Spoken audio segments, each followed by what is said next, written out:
Concernant le webinaire d'aujourd'hui, on ne peut pas aborder les questions de transition écologique sans parler de la dynamique REV 3 qui a été mise en place depuis bientôt 10 ans dans les Hauts-de-France et qui vise à promouvoir une région plus durable et plus solidaire.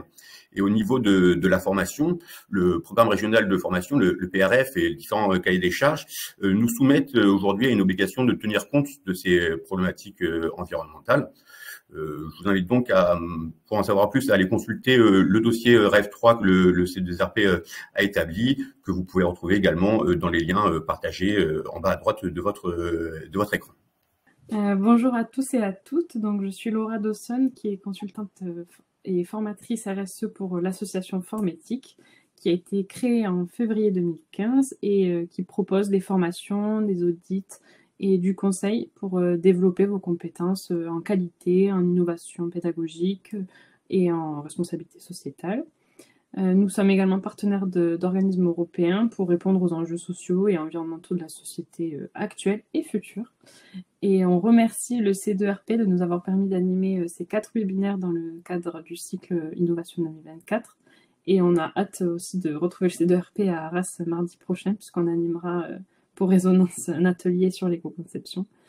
Et donc aujourd'hui, on a avec nous Muriel Mérienne, qui est une des fondatrices de Formétique et qui va témoigner dans le cadre d'une formation en présentiel ou à distanciel, et Stéphane, avec qui je vais animer le webinaire, à qui je laisse la parole pour se présenter.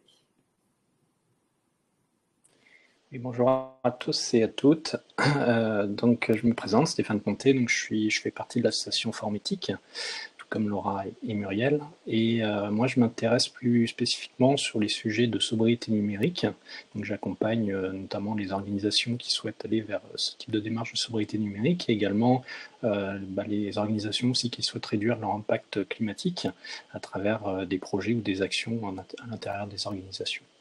Et je vais laisser la parole maintenant à Muriel pour se présenter également rapidement. Voilà, j'ai retrouvé mon micro. Bonjour à toutes et à tous. Donc oui, comme le disait Laura, je suis cofondatrice de l'association Formétique. On travaille essentiellement pour développer la responsabilité sociétale dans le secteur de la formation. Ça veut dire que nos prestations s'adressent aux formateurs, formatrices, aux OF, aux salariés des OF, aux financeurs, aux prescripteurs, etc. dans le domaine de la qualité, de l'innovation pédagogique et de la responsabilité sociétale. Voilà. Et Formétique à 10 ans. Et c'est tout. Aujourd'hui, on va parler du contexte et des enjeux de cette étude. On va ensuite vous présenter une comparaison de l'empreinte carbone de deux formations. Du coup, on a eu 2 études de cas, une de Formétique et une de l'ESI sur la formation à distance ou en présentiel. Et ensuite, on aura un temps de questions-réponses et un petit moment pour conclure. Alors, je crois qu'il y a un petit souci de sondage. On avait prévu un sondage. Je ne sais pas si c'est bon chez le C2RP. Est-ce que vous pouvez le lancer ou pas? Alors, je vais faire en sorte de lancer. Normalement, vous devriez bientôt recevoir un petit sondage qui va apparaître sur votre écran et c'est pour commencer. On aimerait savoir si vous animez des formations majoritairement en présentiel, en distanciel ou en multimodal, donc présentiel et distanciel, ou si tout simplement vous n'animez pas de formation. Bon, je vois que pour l'instant, on a quelques personnes à 12 votes et sur les 12 votes, c'est à peu près pareil pour le présentiel et le mix. Ah, le mix vient de repasser en majoritaire. On a juste une personne dans le chat qui nous a dit qu'elle n'animait pas de formation. Hop, je vais passer à la suivante. On a regardé une étude de l'ISTF qui a réalisé une enquête auprès de 450 professionnels de la formation sur comment les entreprises elles qualifient leur offre de formation. Et on peut voir que c'est majoritairement le distanciel qui a diminué, mais que c'est majoritairement le présentiel et majoritairement du blended learning, donc un peu des deux, ce qui est à peu près pareil avec vos résultats, on voit. Donc je pense que le distanciel avait effectivement augmenté suite au Covid, puisque il y avait beaucoup de formations qui ont été données à distance. Et effectivement, après le Covid, Bon, c'est normal que le distanciel diminue, mais il y a le blended qui, du coup, quand même, gagne des points. Mais apparemment, cette étude est à peu près en accord avec vos résultats. L'idée là, c'est en effet, c'était d'avoir un petit peu une représentation de quel type de modalité vous utilisez pour l'animation. Et pour aller un petit peu plus loin sur le sujet qu'on proposait aujourd'hui, qui consiste à étudier en fait, l'impact carbone d'une formation à distance ou d'une formation présentielle, on souhaitait aller un petit peu plus loin sur peut-être quelques croyances qu'on pourrait avoir sur ces modalités-là. Et du coup, ce que je vous propose maintenant, c'est de répondre à deux autres questions qu'on va vous proposer. Donc, on va d'abord vous proposer une première question à laquelle vous allez pouvoir répondre. Donc, toujours pareil, ça va être dans l'onglet sondage que vous avez en bas à droite. Donc, la première question qui va apparaître dans quelques instants normalement, je vous la cite, c'est « Diriez-vous qu'une formation à distance apporte plus de bénéfices environnementaux qu'une formation en présentiel ?» Est-ce que vous êtes plutôt tout à fait d'accord avec ça, plutôt d'accord avec ça, ni en désaccord, ni d'accord, plutôt pas d'accord, pas du tout d'accord. Donc vous avez le choix, vous avez de la nuance pour pouvoir répondre.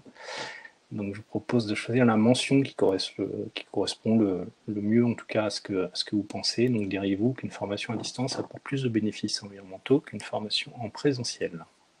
Donc pour l'instant, une grande majorité des réponses, c'est ni en désaccord ni d'accord. Donc on va voir tout à l'heure un peu ce qu'on peut dire de cette question qui a été posée, mais sachez que voilà, 67% pour l'instant vous avez mis ni en désaccord ni d'accord, et à 25% plutôt d'accord. Donc il y a une petite tendance vers le d'accord, mais on est un peu mitigé, parmi les participants en tout cas.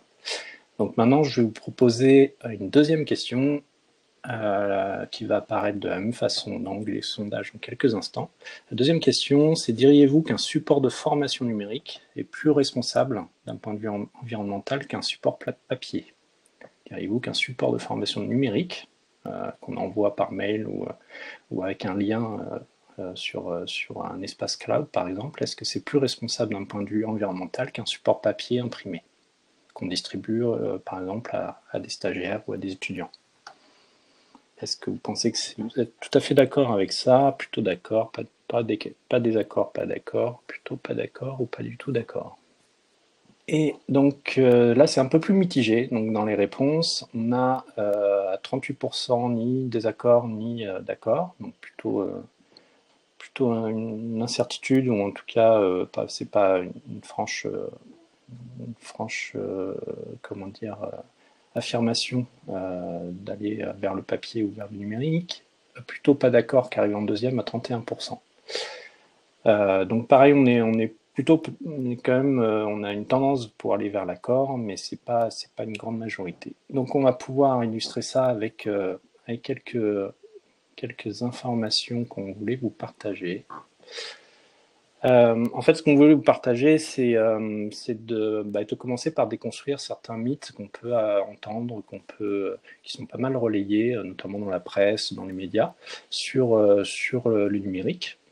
Un premier mythe sur lequel on voulait aborder, c'est le fait que la dématérialisation réduit les impacts environnementaux. C'est vrai qu'on entend beaucoup ça. En fait, c'est un des arguments de la transformation numérique, du tout numérique, c'est que en dématérialisant en fait les supports, notamment papier, on arrive à réduire les impacts environnementaux. Alors, ce qui est intéressant en fait par rapport à ça, et pourquoi on peut dire aujourd'hui que ça semble être un mythe, c'est qu'il y a des études qui sont sorties, notamment cette étude du groupe La Poste, qui a étudié l'impact environnemental des supports de communication de clients, et de voir en fait est-ce que finalement une communication papier, c'est plutôt positif pour l'environnement, ou ça a plutôt des effets négatifs. Et donc, ils ont étudié plusieurs critères environnementaux, pas que le climat. Donc, ils ont étudié l'empreinte carbone, donc l'impact climatique, mais ils ont étudié aussi des impacts sur l'acidification des océans, sur l'exploitation des ressources naturelles, sur la consommation d'énergie fossile, etc. Et ce qui en ressort, c'est que, par exemple, sur le fait de faire du prospectus pour une chaîne de restauration, ils ont étudié ce cas-là, et il s'avère que faire un prospectus en format papier a 3 fois moins d'effet sur le réchauffement climatique que de faire une publicité en vidéo courte de 2 minutes sur les réseaux sociaux. Donc ça, c'est un premier résultat. Le deuxième résultat, c'est qu'une facture papier, donc c'était pour un fournisseur d'électricité, une facture d'électricité papier a 2,5 fois moins de ressources fossiles utilisées qu'une facture papier électronique. Et enfin, un catalogue pour une enseigne de grande distribution, donc je ne vais pas en citer, mais ce que vous receviez avant en boîte aux lettres, maintenant on reçoit de moins en moins en boîte aux lettres, et bien c'est 5 fois moins d'effet sur l'acidification des océans qu'un catalogue en ligne qu'on reçoit de plus en plus maintenant. Donc ça, c'est pour déconstruire peut-être cette croyance qu'on pourra avoir que la dématérialisation est un peu la solution à tout, et notamment à l'impact environnemental. Ben, c'est pas forcément vrai. Et la Poste est en train justement de revenir sur des éditions papier, de l'impression papier sur certaines campagnes de communication. Alors, un deuxième mythe qu'on propose d'adresser, c'est le fait que le télétravail serait bon pour l'environnement. Ce serait forcément une bonne chose pour l'environnement, le fait de rester chez soi à travailler plutôt que de se déplacer, prendre sa voiture pour aller au bureau. Est-ce que c'est vraiment bon pour l'environnement? Donc là, on s'appuie sur une autre étude, en fait, donc là, c'est l'étude de l'Agence de la transition écologique, donc l'ADEME, qui a caractérisé les effets rebonds induits par le télétravail. Donc c'est issu notamment d'observations qui ont été faites pendant le Covid, pendant les périodes de confinement. Le résultat de cette étude, c'est de montrer que bien sûr, il y a des impacts positifs liés à la moindre utilisation des véhicules thermiques, notamment des véhicules individuels. Donc notamment en termes d'émissions de gaz à effet de serre, on a une réduction assez nette liée au télétravail. Mais en même temps, ils ont observé dans cette étude qu'il y a ce qu'on appelle des effets rebonds significatifs. Donc c'est-à-dire que on a des nouveaux usages notamment qui sont liés au fait d'être en télétravail. Il y en a quelques-uns qui sont indiqués en dessous et qui finalement modulent un peu l'effet bénéfique qu'on pourrait avoir par le télétravail. Et donc cet effet, en fait, cet effet rebond, il peut soit complètement absorber les bénéfices liés à la moindre utilisation de la voiture, ou soit juste le diminuer un petit peu. Donc ça va entre moins 31% ou moins 52%, l'effet rebond, qui fait que en fonction de si on utilise notamment du flex office ou pas, on peut avoir en fait des bénéfices qui sont bien moindres que ce qu'on pourrait penser. Et le dernier mythe en fait qu'on proposait d'aborder ici, c'est ce mythe selon lequel le numérique serait désormais accessible à tout le monde. Et donc, ce mythe-là, en fait, le danger de ce mythe-là, c'est que ça invisibilise les laissés-pour-compte du tout numérique. Et donc, aujourd'hui, les 2 chiffres qu'on vous propose là, c'est de rendre un peu ça visible, le fait qu'il y a des personnes, donc notamment dans la population française, il y a 16,5% de la population française qui se considère incapable aujourd'hui d'utiliser facilement les outils numériques. Donc soit à cause d'une impossibilité matérielle, ils n'ont pas les équipements suffisants pour pouvoir suivre des formations par exemple en ligne, ou ils ont une absence de compétences, ou ils ne se sentent pas capables d'être suffisamment compétents en fait pour pouvoir les utiliser. Donc ça représente quand même pas mal de millions de personnes en fait en France. Et la deuxième chose, c'est l'accès même au réseau Internet. Donc il y a 15% de la population française aujourd'hui qui n'a pas encore accès à Internet à domicile. Et donc on pourrait penser que tout le monde aujourd'hui a accès à Internet, mais c'est pas le cas. Il y a encore 15% de la population qui ne peut même pas accéder, donc qui est obligé de se déplacer avec sa voiture, notamment dans des cybercafés ou des endroits où ils puissent, pour pouvoir avoir le Wi-Fi, avoir accès à Internet. Donc ça, c'était juste pour introduire un petit peu pourquoi on pose cette question aujourd'hui à travers ce webinaire de finalement, est-ce qu'il y a un intérêt au niveau climatique, notamment au niveau de l'impact climatique des formations? Est-ce qu'il y a un intérêt à passer en tout distanciel ou de garder plutôt des formations présentielles? Et est-ce que ce critère environnemental doit être pris en compte quand on fait ce type de choix? Donc pour ça, en fait, on a souhaité nous étudier deux cas d'études qui concernent plus ou moins directement des activités informatiques. Donc notamment, on a donc Muriel qui va nous expliquer un petit peu une démarche qu'elle a menée pour étudier un petit peu comparer en tout cas l'impact carbone entre une formation qui s'est déroulée en présentiel et une formation donc proposée par Formatique qui s'est déroulée à distance. Et donc pour ça, en fait, Muriel va d'abord nous expliquer un petit peu la méthode qu'elle a souhaité utiliser pour pouvoir faire cette comparaison. Donc, nous avons animé une formation sur la responsabilité sociétale dans le monde de la formation. Et nous avions comme stagiaires des consultants formateurs qui travaillent dans ce secteur-là, des salariés d'organismes de formation. Nous avons fait la même formation à distance qu'en présentiel. Et à chaque fois, nous avions 4 stagiaires. Et nous étions 2 formatrices. On rigole pas chez Formatique, on y met les moyens. Et donc, c'est parce qu'on se forme en fait. Et donc, on a là l'étude que je fais là, que je vous propose, elle est en 4 temps. Le premier temps, c'est description de l'action de formation sur laquelle on va opérer la comparaison. Et donc, c'est ce qu'on appelle définir l'unité fonctionnelle quand on fait de l'éco-conception. Donc, on a vu ça dans le webinaire, le deuxième webinaire peut-être qu'on a animé en octobre pour vous. Et donc, on définit l'unité fonctionnelle, c'est ça, c'est-à-dire ça dure 28, j'ai souvent compté 30 heures parce qu'il y a les heures de connexion, etc. Donc, ça dure 30 heures en tout, où est-ce que ça se passe, combien de personnes, on vient comment, enfin, etc. On définit le cadre. Ensuite, la deuxième partie, c'est qu'on va identifier tous les éléments qui peuvent avoir un impact environnemental. Alors, je précise quel qu'il soit, puisque moi, j'étais plutôt dans une démarche d'éco-conception que dans une démarche de comparaison. Mais ce travail d'éco-conception, en partie, nous a permis ensuite de faire une comparaison. Et donc, on regarde tous les impacts environnementaux qui peuvent se révéler lors de l'animation, la préparation de l'animation de cette formation. Et on travaille sur le cycle de vie de la formation, c'est-à-dire de l'étude de besoins jusqu'à la valorisation des résultats, en passant par tous les processus support, en fait, qui concernent cette formation. Ensuite, je construis ce qu'on appelle une matrice MIM, multi-impact, multi-étape. Étape veut dire étape du cycle de vie, et multi-impact veut dire que je ne travaille pas que sur les impacts sur les gaz à effet de serre, les émissions, les bilans de carbone, mais aussi sur les impacts liés aux déchets, à la santé humaine et à la sauvegarde des ressources de la Terre, etc.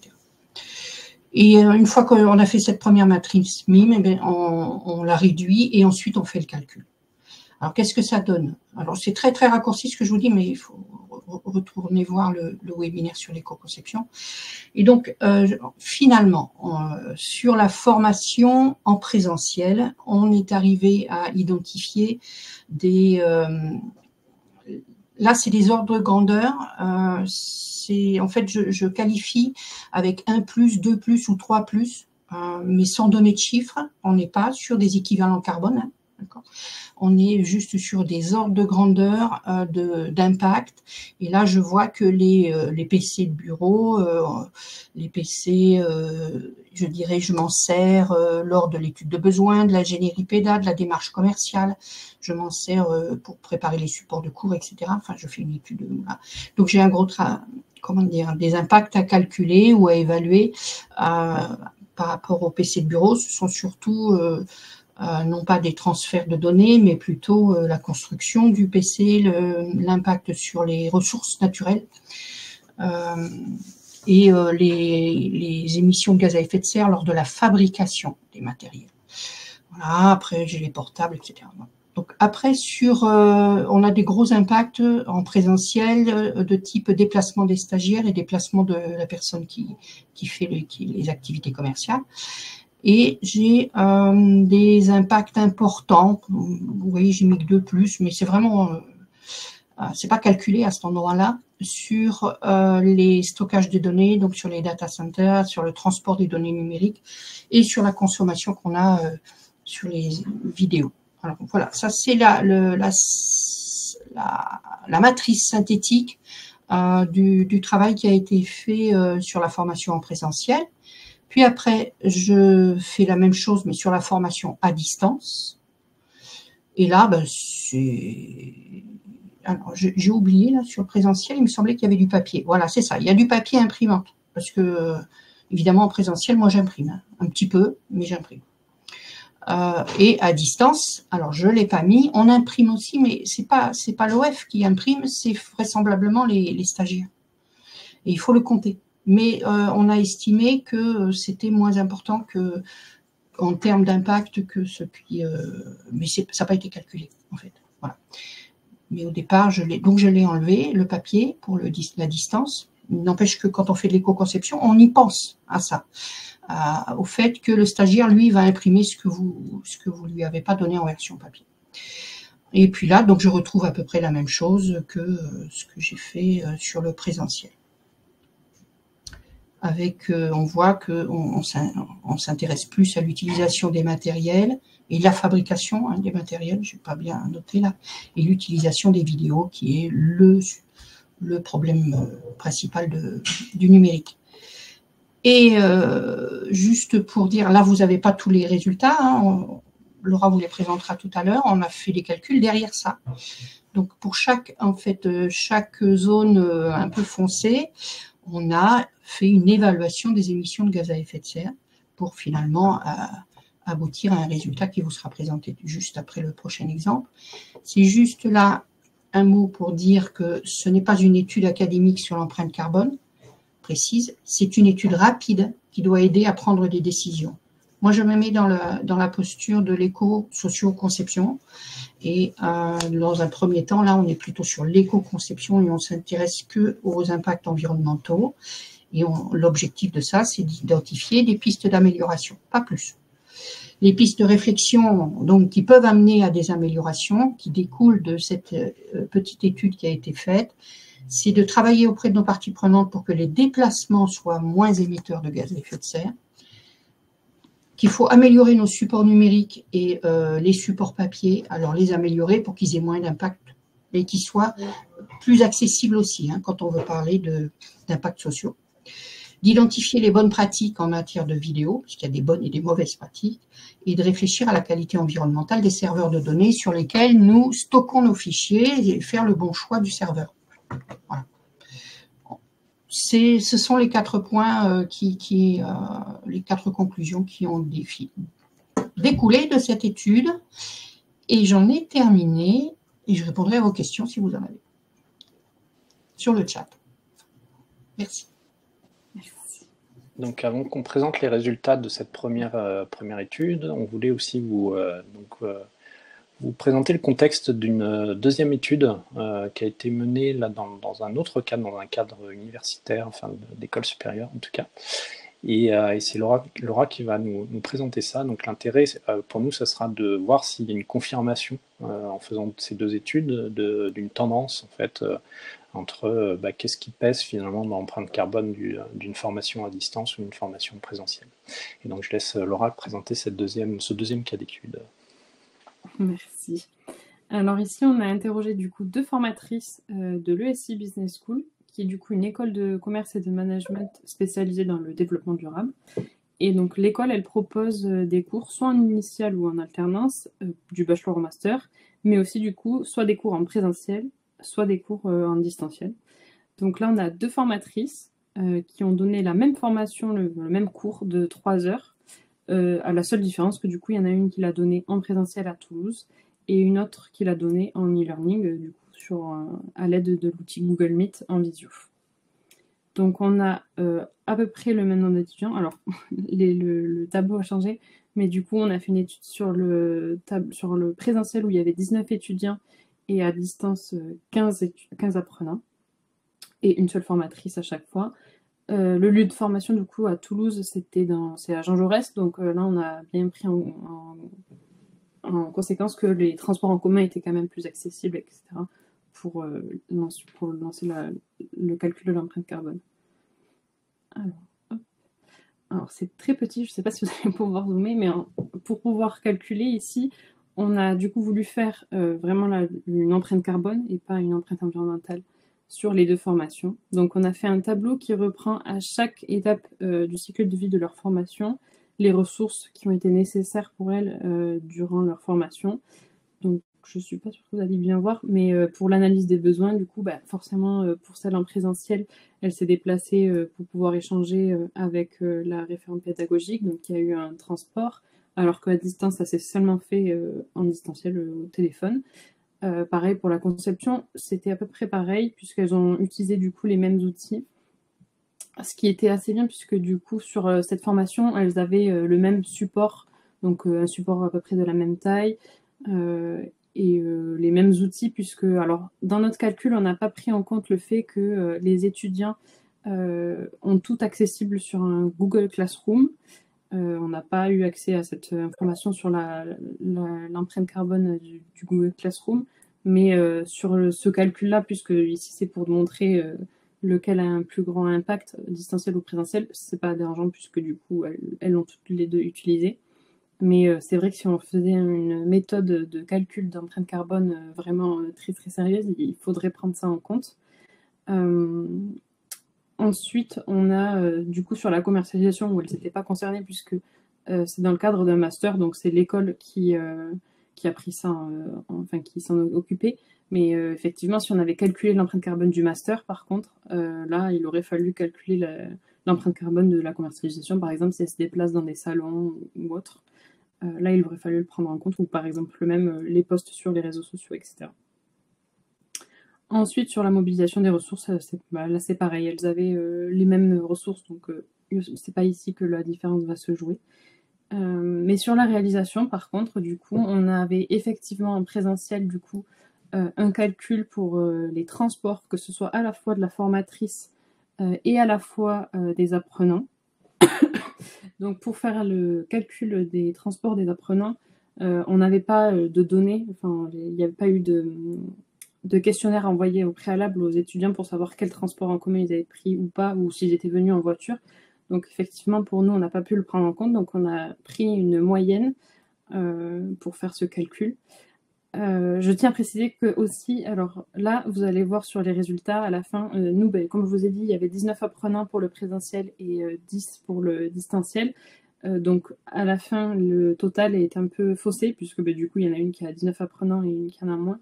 Mais du coup, j'ai fait le calcul en remettant le même nombre d'apprenants aux deux pour que, je vais vous parler du chauffage juste après, et de l'Internet du distanciel soit équivalent.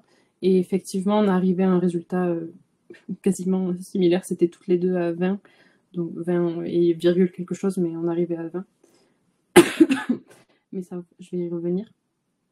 Donc voilà, sur le présentiel, on a pris en compte le transport en commun, sachant que ici, comme je vous ai dit, le lieu de formation se trouve en centre-ville, donc il y a le métro, le bus, alors le tramway un peu moins, mais on peut quand même prendre le tramway plus le métro ou plus le bus pour venir à Jean Jaurès. Donc ce n'est pas pareil que si ça avait été une formation qui avait été donnée dans un lieu où il n'y a pas de transport en commun, où les gens seraient obligés de venir en voiture, et effectivement l'empreinte carbone des transports était encore plus élevée. Ensuite, sur du coup, le Google Meet, ici, il n'y avait personne en distanciel. Ensuite, sur le chauffage, du coup, on a calculé l'empreinte carbone du chauffage de seulement la salle où la formation a été donnée. Alors, on a choisi, du coup, de mettre seulement le chauffage, puisque il n'y a pas le chauffage et la clim en même temps, mais bon, là, c'est sur une formation qui serait donnée en hiver et pas en été. Mais si on faisait le calcul pour l'été, il faudrait mettre, du coup, l'utilisation de la clim. Ensuite, du coup, ici, il n'y a pas de vidéoprojecteur, mais en revanche, il y a eu un écran LCD. Alors, je ne sais pas pourquoi ça ne s'affiche pas, l'écran LCD, j'ai l'impression, mais il y a l'écran LCD qui consomme en présentiel. Et ensuite, on a du coup en présentiel des personnes qui utilisaient les ordinateurs pour prendre des notes, du coup seulement, et la formatrice qui utilise également son ordinateur pour pouvoir projeter son cours sur l'écran LCD. Sur le distanciel, du coup, on n'a pas de transport en commun. On a par contre l'utilisation de Google Meet. Donc là, c'est pareil, on a pris... Alors, je vois dans les questions qu'on a demandé comment les données avaient été estimées. On a pris du coup des données généralement de l'ADEME sur l'empreinte carbone, enfin sur le calcul d'une empreinte carbone, et on a juste du coup ajusté en fonction du nombre de personnes ou du nombre d'ordinateurs utilisés, mais c'est des données de l'ADEME. Sauf pour Google où il n'y avait effectivement pas de données, mais normalement vous trouverez l'étude sur Google que dans les sources sur l'empreinte carbone de l'utilisation du Google Meet. Alors, comme en distanciel, la professeure a indiqué qu'elle uniquement gardait la caméra tout le long du cours, et les étudiants, eux, en revanche, avaient du coup la caméra seulement sur un quart de la séance. Donc c'est pour ça que vous voyez Google Meet avec caméra et sans caméra, puisque l'impact est différent. Sur le chauffage, du coup, on a l'empreinte carbone du chauffage qui est différente qu'en présentiel, puisque là, il faudra prendre en compte le chauffage de tous les stagiaires. C'est pareil, on a fait une moyenne en fonction d'études. Je ne sais plus si Stéphane, tu peux me dire où est-ce que l'étude était sur celle-là, mais en tout cas, c'était une étude qui montrait qu'en fait, c'est un peu compliqué de prendre en compte ça, puisque les étudiants, il y en a certains qui sont chez leurs parents, donc la maison est chauffée sans forcément que ce soit seulement pour eux. Il y a des étudiants qui sont dans une pièce qui n'est pas chauffée. Enfin, c'était une moyenne. Je ne sais pas si tu veux prendre la parole, Stéphane. Oui, simplement pour le chauffage, en fait, comme en effet, ça peut être très compliqué à calculer, puisque on est dans le domaine du domicile, là. Ce qui a été pris, en fait, comme hypothèse, c'est associé à une étude qui a été menée pendant le Covid, pendant le confinement, en 2020, où en fait on a observé dans les différents pays européens des surconsommations d'électricité dues au fait que les gens travaillaient depuis chez eux. Donc lié au télétravail principalement. Et donc, basé sur cette surconsommation, on sait dire, par rapport au nombre de personnes dans le foyer, le nombre d'actifs en tout cas dans le foyer, on sait dire à peu près en fait quelle est la part en fait de surconsommation qui est liée au fait d'avoir une personne dans le foyer qui fait du télétravail. Et donc c'est cette étude-là qui permet de faciliter en fait le calcul de la consommation de chauffage et donc des émissions de gaz à effet de serre associées au fait d'être en télétravail à domicile. Merci pour cette petite précision. Alors, je pense qu'on peut peut-être présenter un peu les résultats qu'on a obtenus. Ensuite, du coup, on a juste calculé l'ordinateur portable, et ensuite sur la clôture, la capitalisation, la valorisation, elles sont toutes les deux au même niveau. Sur les résultats, du coup, on a obtenu deux graphiques différents. Donc, pour les formations données à distance, le numérique, du coup, est très faible sur l'empreinte carbone, alors que les déplacements pour les formations données en présentiel sont, du coup, le pôle le plus élevé. Et, alors, bon, forcément, pour le distanciel, il n'y en a pas. Et pour le chauffage et la climatisation, donc c'est, comme je vous ai dit, soit en été, soit en hiver, sur le distanciel, c'est effectivement ça qui joue un rôle très important et qui est le pôle le plus élevé. On a retrouvé les mêmes résultats. Alors, sur le chauffage, du coup, en distanciel, c'était différent. Pour les formations données par Formétique, c'était un peu différent, mais sinon, globalement, le numérique restait plus faible. Alors, effectivement, là, on a l'impression qu'il est quasiment à zéro, mais il ne faut pas non plus négliger l'impact du numérique. Il faut quand même faire attention à ça.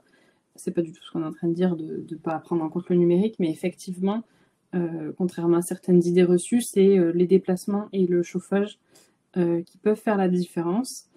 Alors ici, ce que je veux vous dire, c'est que ces deux cas, on a deux études de cas qui sont différentes, et en fonction de la formation qui est donnée, de la formatrice ou du formateur que vous avez, et de ces techniques, ça peut totalement être différent.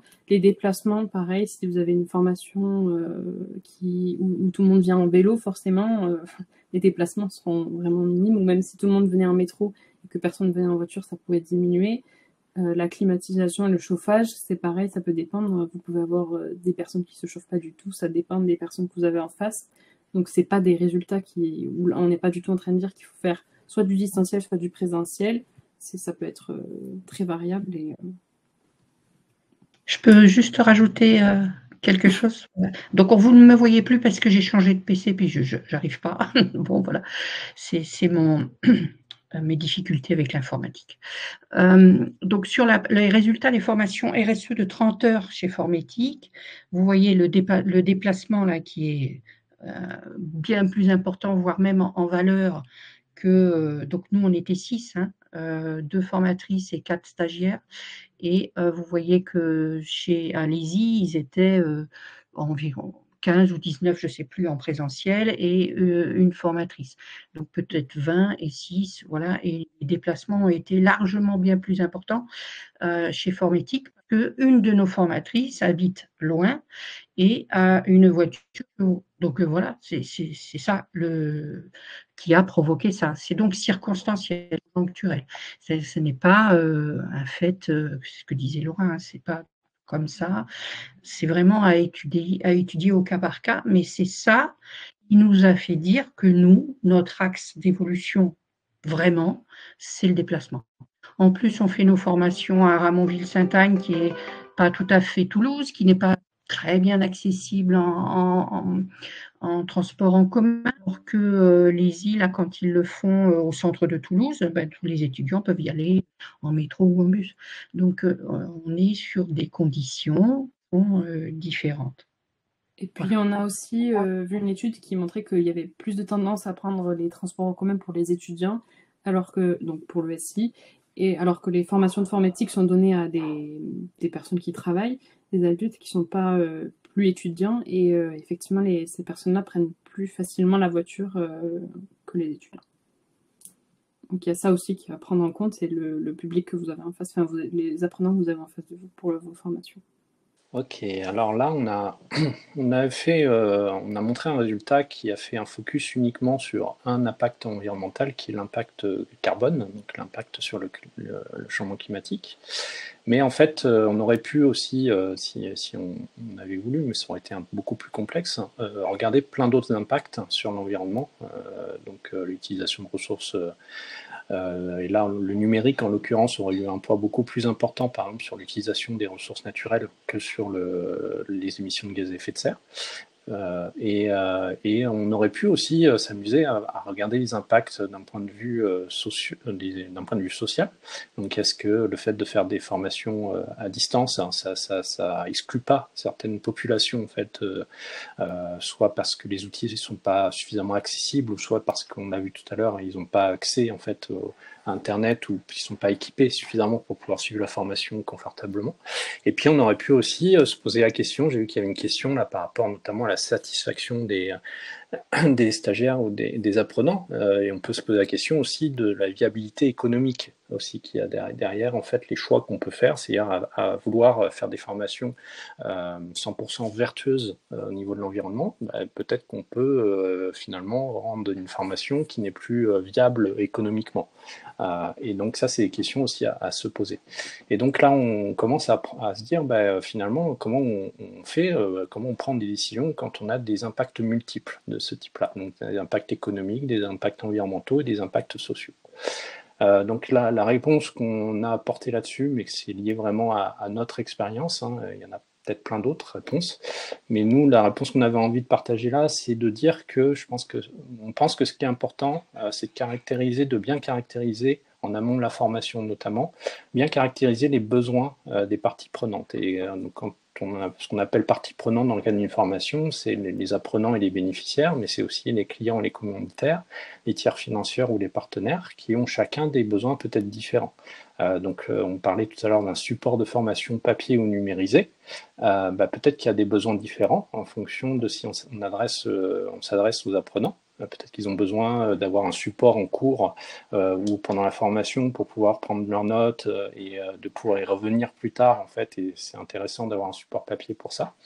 Alors que peut-être que le tiers financeur ou les partenaires ou les clients vont avoir un autre besoin par rapport à ce support-là. Donc c'est important de bien caractériser ça et puis de se poser la question de quoi ont-ils réellement besoin. Qu'est-ce qui finalement est de l'ordre du souhaitable, qu'est-ce qui est de l'ordre du négociable et qu'est-ce qui est contraint par une réglementation ou par une règle qui a été fixée et sur laquelle on ne peut pas déroger. Et en fonction de ça, en fait, on sait sur quoi on peut agir, que ce soit d'un point de vue impact social, environnemental ou économique. Et l'autre, peut-être, autre chose aussi qu'on peut apporter là-dessus, c'est de se dire, il y a peut-être aussi des principes qui facilitent la prise de décision, quelques principes qu'on peut se fixer.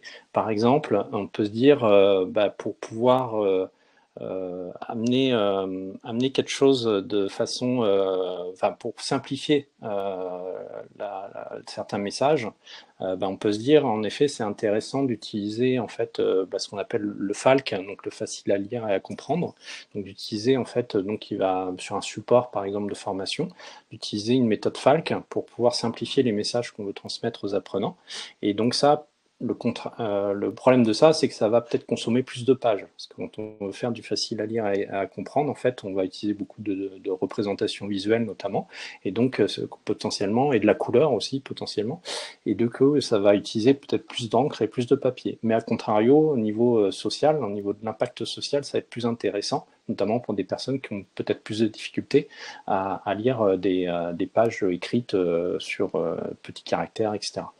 Et à contrario, peut-être que sur ce qui est très complexe, peut-être si on cherche plus à aller vers des choses plus complexes, on va plutôt favoriser le digital, qui va permettre avec certains outils en fait de rendre plus simple ce qui est complexe. Et c'est aussi une façon, donc on va peut-être baisser en impact en impact environnemental, on peut avoir des bénéfices. Par contre, en impact social, comme je disais, on revient sur la question d'exclusion numérique en fait. Et donc c'est peut-être quelque chose entre les deux à trouver en fait. Et donc c'est toujours un compromis à faire en fait entre est-ce qu'on fait du sur-mesure en fonction des besoins de nos parties prenantes ou est-ce qu'on fait du générique au risque d'être surdimensionné, c'est-à-dire qu'on va au-delà de leurs besoins réels. Et donc c'est un peu cette balance en fait qu'on avait envie de proposer aussi sur tous ces impacts ces impacts multiples. Alors, ce qu'on vous propose maintenant, c'est un petit temps de questions-réponses avant de conclure ce webinaire. Alors, je vois qu'il y a une question à laquelle on n'a pas forcément répondu, donc peut-être Muriel, tu pourras répondre. Est-ce que cette étude, étude a pris en compte la satisfaction des stagiaires et est-ce qu'elle est similaire entre le présentiel et le distanciel? J'ai répondu en direct à Renaud que j'allais regarder parce que en fait je ne le sais pas, mais a priori on n'a pas de. Ce sont des sujets qui ne sont pas évoqués en fait, donc on n'a pas de mauvais retours des formations, que ce soit enfin c'est toujours bon quoi, en présentiel ou à distance, mais c'est pas la même façon de travailler avec les gens. Et c'est en effet une remarque de Renaud qui peut être intéressante. Le degré de satisfaction d'une formation est mesuré. Est-ce que on arriverait à dégager des indicateurs si on croisait le taux de satisfaction d'une formation en présentiel ou en distanciel avec son empreinte pour aller peut-être plus loin dans les études? C'est quelque chose qui pourrait être intéressant pour aller plus loin, même si, comme le dit Muriel, bien souvent les taux de satisfaction, que ce soit en présentiel ou en distanciel, sont quand même assez élevés. En fait, ça va faire rentrer des indicateurs plus sociaux qu'environnementaux, en fait. Et donc là, nous, on revient au présentiel quand on peut, parce que le volet humain est hyper important dans une formation et que à distance, on a moins de facilité, on va dire, pour gérer les relations. Et aujourd'hui, on essaye de faire du tête-corps-cœur, là, et notamment la gestion des émotions. À distance, c'est moins évident. Est-ce que d'autres questions, est-ce que vous avez d'autres questions pour Formétique peut-être suite à ce webinaire? Oui, l'étude de la Poste me semble assez orientée, oui. Mais c'est bien d'y revenir parce que moi j'ai été surprise, je ne connaissais pas cette étude. Et je ne sais pas si ça va à l'encontre de l'étude de la Poste. Parce que nous, en fait, on voit que ce qui compte beaucoup là, c'est le chauffage et les déplacements. Et que le numérique, par rapport à ça, à ces deux causes, eh bien, il compte relativement peu. Et là, La Poste, elle a plutôt étudié les impacts environnementaux du papier, et ça, nous, on l'a pas traité. Je me trompe, Stéphane? Oui, je suis d'accord. En fait, l'étude, c'était sur les campagnes de communication, sur différents types de campagnes de communication, que ce soit à travers des catalogues, à travers des flyers, enfin des campagnes de distribution dans les boîtes aux lettres, ou à travers, j'ai oublié le troisième, mais il y avait un troisième cas qu'ils ont étudié aussi. Et oui, c'était les factures, l'émission de factures clients. Et donc, dans les trois cas, en fait, en effet, on n'a pas forcément la problématique de faire des choses à distance avec de la vidéoconférence comme on a nous. Et donc, du coup, on peut pas forcément comparer les deux. Là, quand on est juste sur de la communication, si on se posait la question sur la communication d'une formation, on pourrait là se poser la question, est-ce que ça vaut plus le coup de faire une communication papier au final, ou une communication digitale, quoi. Et puis pour le cas de l'ESI, le cas de l'ESI, par exemple, il n'y avait pas de discussion sur le papier, puisque du coup, la formatrice en présentiel projetait son PowerPoint, qui était le même le même poids que celui de la personne en distanciel, et les étudiants ont accès à ce support exactement de la même manière qu'ils sont en présentiel ou en distanciel, c'est-à-dire sur le Classroom, et il n'y a pas spécialement de papier utilisé, à part très faible, peut-être un ou deux élèves qui voulaient prendre des notes à la main, et sinon ils prenaient tous des notes sur leur ordinateur. Du coup, effectivement, nous on n'avait pas, sur le cas de l'ESI par exemple, on n'avait pas d'études sur le papier ou le numérique du coup.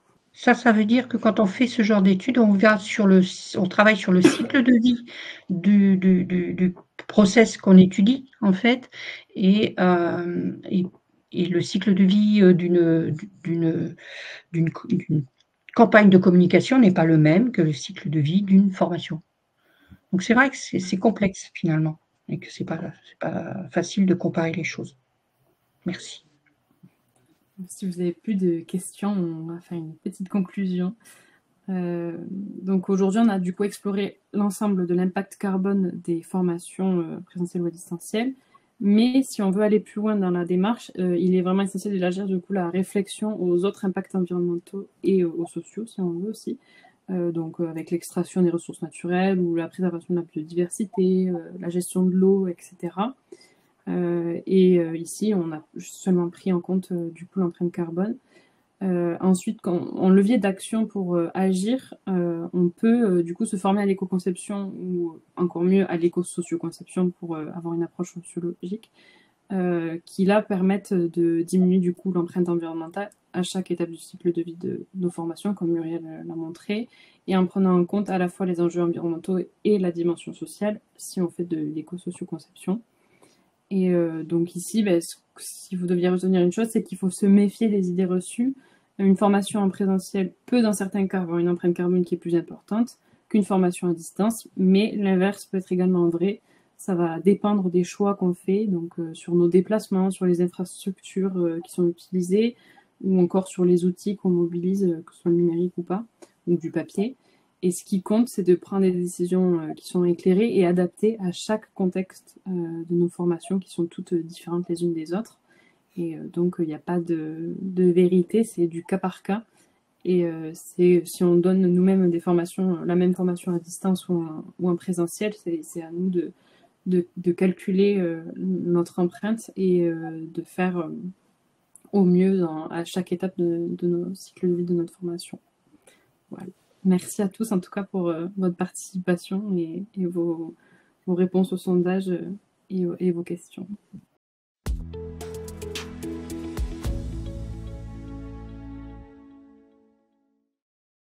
Si vous avez apprécié cette vidéo, abonnez-vous à notre chaîne, cliquez sur le bouton j'aime ou laissez-nous un commentaire. Et pour ne rien manquer des actualités du C2RP, suivez-nous sur LinkedIn.